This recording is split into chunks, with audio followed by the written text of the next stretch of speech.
hello everyone मु हूँ आपणकर दिव्या मु वेलकम आज गोटे नुआ आउ फ्रेश वाला मिनी ब्लॉग को सकाल सकाल ये आम समस्ते मिसिकी कुआड़े जाऊँ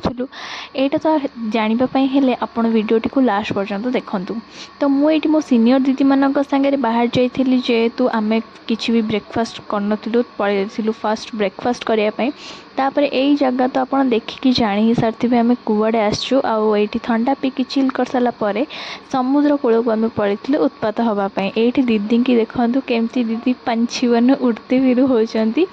तापर ये आम समस्ते बहुत सारा मजा मस्ती कलु पाखापाखि 3 घंटा समुद्र में गाधे सारापर ही आम निशा छाड़ा समुद्र गाधेबार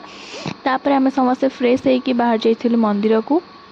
यही आम समस्ते ऑटो भितर बस हल्का फुल्का ही रेडी हो जाऊँ कारण ऑटो जेहेतु जाऊँ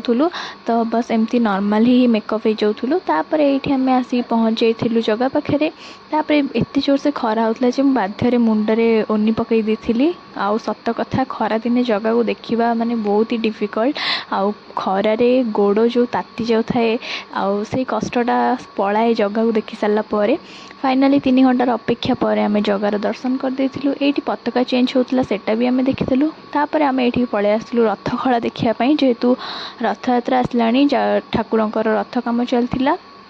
यही आम पलि आसलु भोग नापी मुझे एक्चुअली सब थरक पूरी जाए किंतु केबे भी टंक तोराणी पी पारे फाइनाली ये मत मिल जाता टंक तोराणी सेटा भी 5टा फ्लेवर